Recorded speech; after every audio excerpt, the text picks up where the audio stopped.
All right. A teaser, a trailer, and the original series now on Netflix. Seems the Bebop marketing team is in full swing, so let's get into it.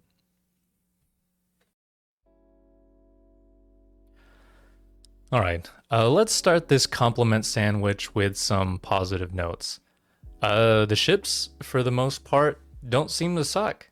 I know that was a thing I was at least worried about, and I will say, the Bebop does look pretty great, and I do like the emphasis on the ship being a little bit under the weather. You know, in the trailer, that flickering light detail was nice. You know, the whole scene with the automatic shades going down. Yeah, I like how the drag fins kind of fold in when the ship is flying. That's a fun little neat detail that doesn't make sense in space, but I mean, who cares? Spaceships with moving parts have a long history of being awesome, so that's cool. The inside is interesting too. I mean, while I don't think the sets look particularly great or iconic, in some instances, I do appreciate the effort in trying to really flesh out the interior of the ship to give it more of a life and make it feel more lived in, right? We get to see more pieces of it other than the few parts that we saw in the original series. How they dress some of those sets though is a little questionable. I mean, the clutter is giving me some Firefly vibes, which I don't necessarily like, but it's a TV show. It's not a movie. It's like the difference between Pixar and like everyone else. Like lived in, truly lived in, uh, is really hard. And I'm not gonna knock them too much for not quite nailing it. Uh, when it comes to other ships, Swordfish is a little too polished for my liking. It's Look, I love this ship to death, but it is a very cartoonish looking craft to begin with, and it's not terribly believable outside of an anime universe. I get that. So, knowing that, I think to ground this thing in reality, it really kind of needs to be beaten up a little bit more. I need to see life impacting this thing. I want to believe that this is an antique from the past, that Spike has been flying for like, what, 10 years? From the few shots we get, when I look at its texture, I'm getting this almost like molded plastic feel instead of what it should be, right? Which is like a metallic ship with a paint job. Uh, and I think this just might have needed another couple texture or weathering passes from the art team. But again, these are nitpicks. Overall, it doesn't look preposterous, and the universe overall looks decent. And I say decent because some of the sets admittedly still look a little bit like stage plays. But I felt the same way about The Mandalorian, and that was a perfectly serviceable show. I think, some episodes were even great. Um, I have to remind myself that this is a Netflix series and not a movie. So comparing it to something like The Mandalorian, I think is a little more fair. And that show, could have also used maybe another couple of weathering passes. It could have used some larger sets, or at least better camera angles to kind of disguise how small some of those sets were. But they made it work, and maybe Bebop will too. Going into the teaser, as a standalone item, it did give me mixed feelings upon first viewing. The original show made allusions and odes to many different genres, so there was a part of me that thought it was really cool to see them really lean into like this 70s action serial vibe. And it made sense to me. Spike is inspired from stars like Bruce Lee and the films of that era. It's a cool little callback, like a wink and nod to the inspiration behind the show. And I thought that as long as it was contained to a few episodes, it would be really cool. Because what made the original show so good was how dramatically different each episode of Cowboy Bebop could be. from episode to episode, be it style, genre, mood. You know, it had elements of jazz, blues, sci-fi, spaghetti westerns, noir. You know, you got the picture. So I thought the Lost Sessions was cool, but combined with all of the promo images at the time, part of me was worried that the whole show would kind of look and feel like this Lost Session. But now that the trailer has come out, it does seem like that's not the case. So that's good. Uh, the use of framing in in the teaser too was a little odd to me.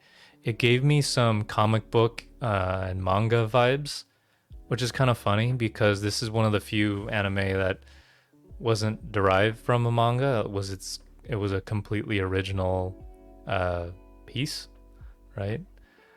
Uh, and when it comes to that framing dynamic and energy, I know some people have mentioned that it reminds them of Scott Pilgrim, and yeah, I can see that too.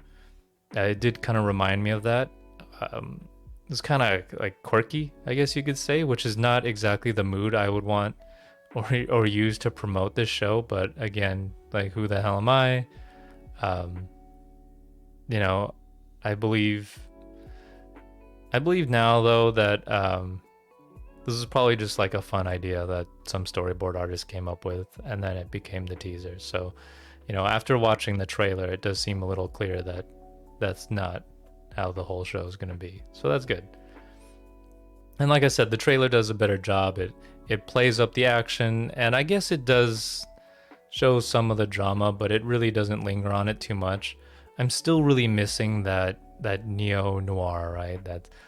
That mood that's just dripping with atmosphere. Uh, you know, that's so typical of noir.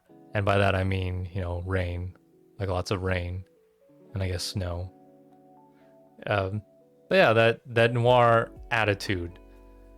But that can be really difficult to sell in a trailer, so I get that. Action is easier, and you know, the more I really look back on it, that atmosphere that I'm talking about was really only in a handful of episodes, and you can even argue just a handful of scenes. I mean, it was used. I think that's just a testament to how skillful the director was, because it was used so incredibly sparingly, and as such, it hit that much harder, and it's really what the show is remembered for now. And maybe the new show will do a similar thing, right? So I can only hope.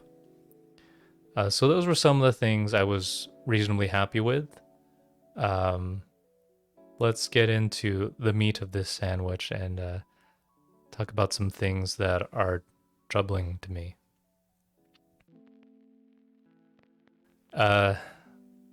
Spike, you know, I really want to like you, Spike. I really do, but I remain unconvinced at this point. The more and more I see this outfit, I remain unconvinced. I mean, that perfect suit, the what seems to be a starched popped collar, and the askew tie, it just looks more and more like a caricature. It's really starting to look ridiculous in action scenes, in dramatic scenes, in really any scenes. I mean, in the opening of the trailer, it really does kind of undercut the drama when Spike's talking to Anna, and all I can notice is his like popped bro collar. I mean, we have to face the fact that some things just don't quite translate well, right? So instead of trying to really nail the aesthetics of Spike, I think what's more important is getting to the core of him as a character, right? To really nail the character, for me, it's all about their attitude and their life philosophy. So where is Spike in this moment in time? I mean, he's just so detached and disinterested in life that I really can't imagine him in that try-hard of an outfit. You know, I've touched on this before, but it looks so much worse in motion than it does in pictures. You know, the suit is too elegant. The shirt is oddly rigid. And I know this may be blasphemous to say, but I think for the sake of of his character, I think he does need to ditch the tie. Again, some things work in anime and not in live action. I really think he could benefit from some like wrinkled cotton or some flowy linen fabrics to really get that dynamic movement. I know movement was such an important part of the original show, and it seems so weird that his suit just doesn't move at all. And I think that fabric would really go a long way to selling that casual, kind of laid back, effortless cool, that vibe that's so typical of characters like Spike. I mean, as a good example, I can't imagine, you know, Paul Newman as Cool Hand Luke rebelling against the captain in a three-piece suit, you know? Like, what's the saying? Clothes don't make the man make the clothes? There's a lot of emphasis on his hand-to-hand combat skills in both the teaser and trailer. And again, I worry they're going to boil his character down to this hand-to-hand combat expert guy. Don't get me wrong, this was undoubtedly a part of his character in the original, but it's not something he flexed that often. Or rather, I should say, it's not something the director chose to flex that often. I mean, the original show was all about finding the right moment. A good example is in the first episode, Asteroid Blues, right? His prowess is introduced in an impressive fashion. It's paired with an incredible song and dynamic camera action. It really was a work of art. And after establishing that, the emphasis on his fighting actually kind of drops off, never really comes fully back into the limelight like it did in the opening. At least I don't think so. I mean, or the director really has nothing to prove at that point. Like, we all know now, we've established that Spike can fight. Even to the point where in the very next episode, Spike's fight with Hakim is largely cut away from, or for comedic effect. It's finding the right moment is more important than the gratuitous action. This extends to Spike's gunfighting too. It's really only shown properly like twice. And again, for that reason, it's so powerful when it happens, and it makes it that much more visceral. If it doesn't serve the moment, it's not emphasized. There are plenty of other times where he is engaged in gunfighting or combat, but it's just kind of played off as a minor element. Yeah, again, these are teasers and trailers, so of course they gotta show that sweet action, so maybe I'm making something out of nothing, but it does seem clear that action and quippiness are at the forefront of both of these, and it comes off as a bit formulaic, and quite honestly a little bit bland. So the clothes aren't ideal, his character seems sanded down, and his attitude is also concerning. I get the feeling they're trying to inject levity with this whole antagonistic relationship between Spike and Faye. To me, it comes off as a bit of like a love-hate dynamic that we've seen a million times before. In my nightmares, I see a poster with the two of them kind of back to back, looking at each other with like this, oh brother, kind of look on their face. She drives him crazy, but sooner or later he's gonna miss that little ragamuffin. And I don't really blame the studio for this, as it's a very easily understood dynamic. It's a shortcut, right? And I'm sure it can make for some humorous and perhaps even touching scenes towards the end, I guess, when they inevitably come to some kind of agreement, alignment, or maybe even some kind of like romance, whatever. But the part that I hate about this is that to do this, they're really sacrificing Spike and really all of their core characters to accomplish this. And the reason I say that is because I don't think this relationship was ever a thing in the original. If I had to describe everyone on the original show, it would be that they were all in some kind of state of post-traumatic arrested development. Yes, they were bounty hunters, but bounty hunting is the convenient distraction, right? What they're really doing is running away from their past, a past that they don't want to deal with or really and can't deal with. They're so absorbed in this denial that they're disinterested in anything that's not pertaining directly to themselves or their immediate goal, which half the time isn't even bounty hunting. Rather, it's that adrenaline rush, right? Yes, it could be bounty hunting, but other times it could be betting on horses or just being overall reckless with your life. Again, it's all a distraction. I mean, and it's an understood and agreed upon distraction too. Because through all their adventures, and remember now, Spike and Jet have been together for 3 years. Through all their adventures, none of the characters really ever know anything substantial about each other. Like right up until the end.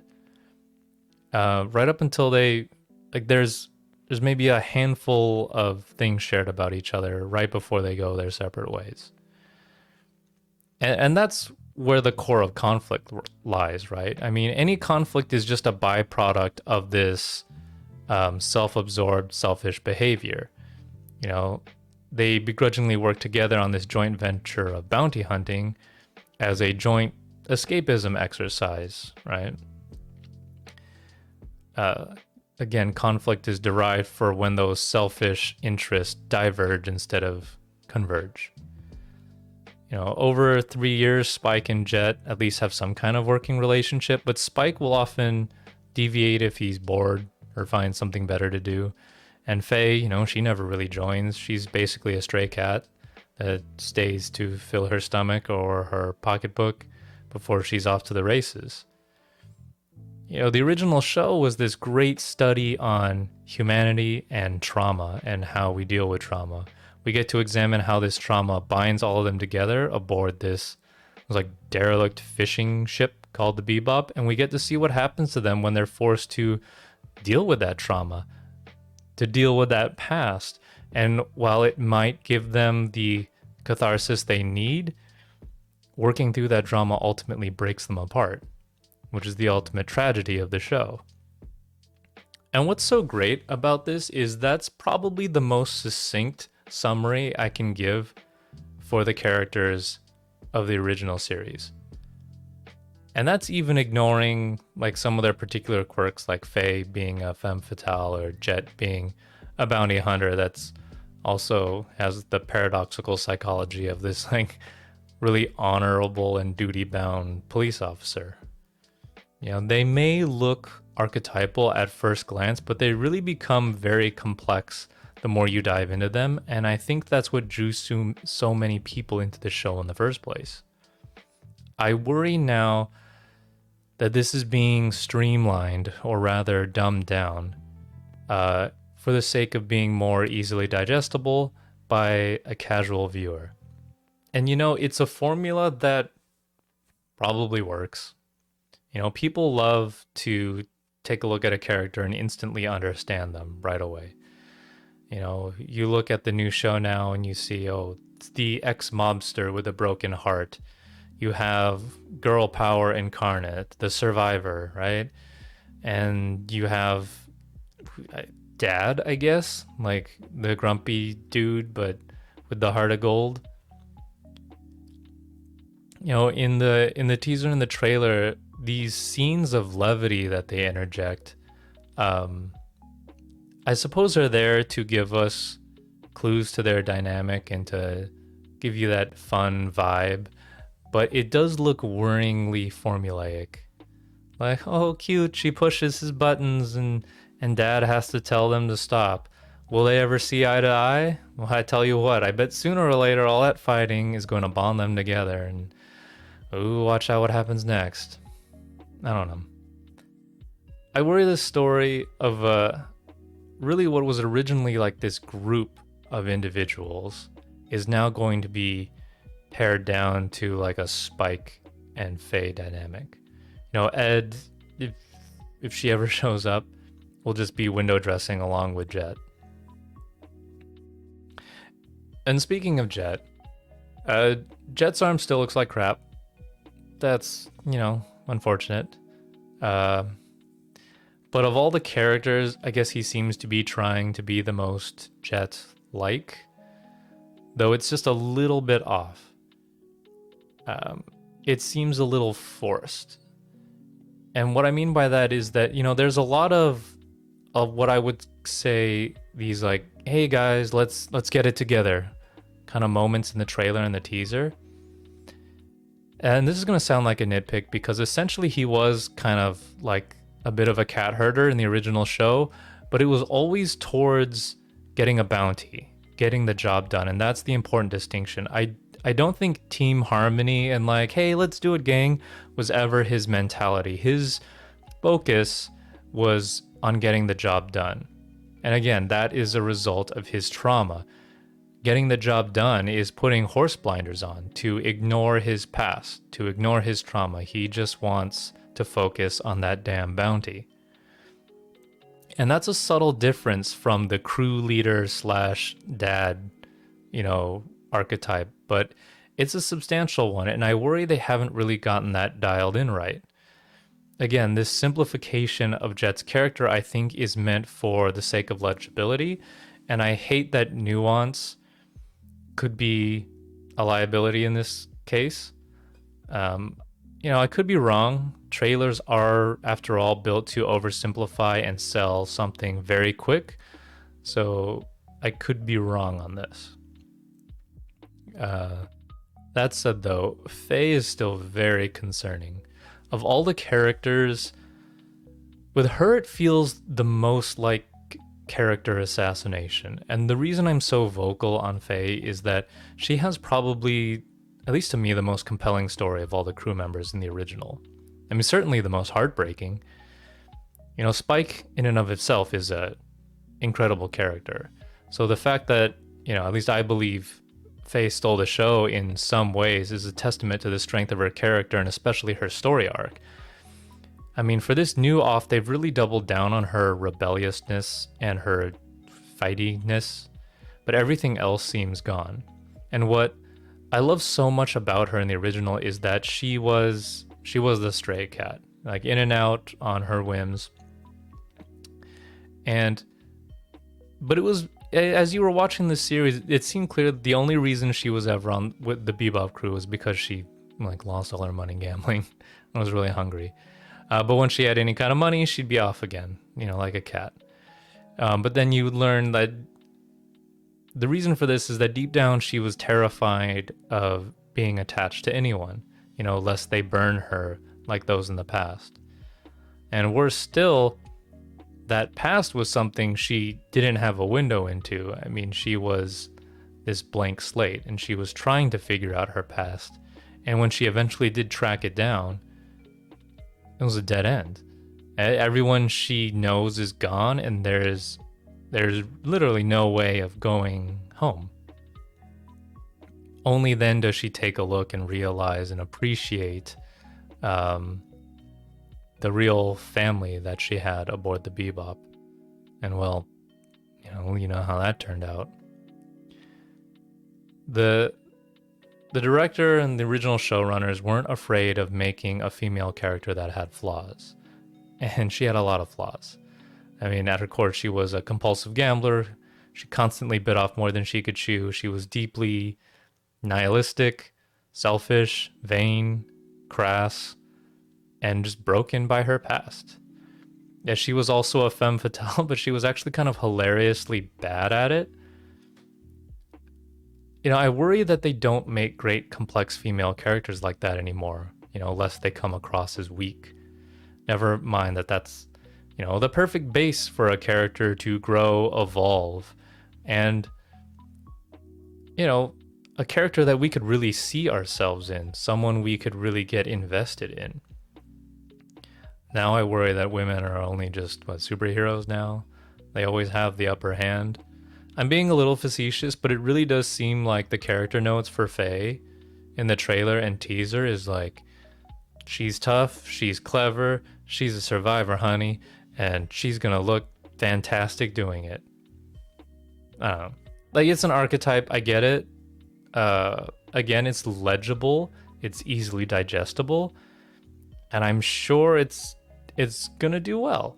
But I worry it'll do well, but I worry that it won't, or rather it can't be great. It's like The Simpsons versus what some dub the zombie Simpsons. Like once you take the heart out of the characters, you can have everything else and you can make everything look fantastic, but when it's all said and done, what you have is just an empty shell. Let's get into the story.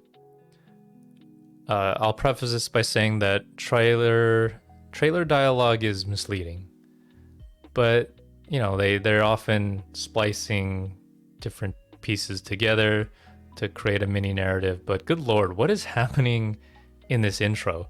Spike talking to Anna about starting his bounty hunting career, how the syndicate tried to kill him. He's going by Spike Spiegel now. Is this the same show? There's really a lot to unpack here, but all in all, I'll try to be succinct here and say that this just points to a very different Cowboy Bebop from the show I grew up with.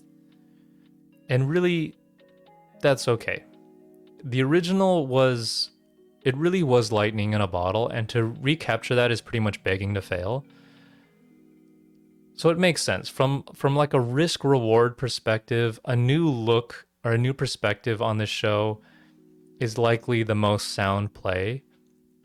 But with a project this storied, with this much history, I had really hoped that someone would take on this challenge, because I honestly think harder things have been done. All right. Let's finish this sandwich. The music is great, and you gotta love Tank, right? Though they certainly are milking the crap out of it.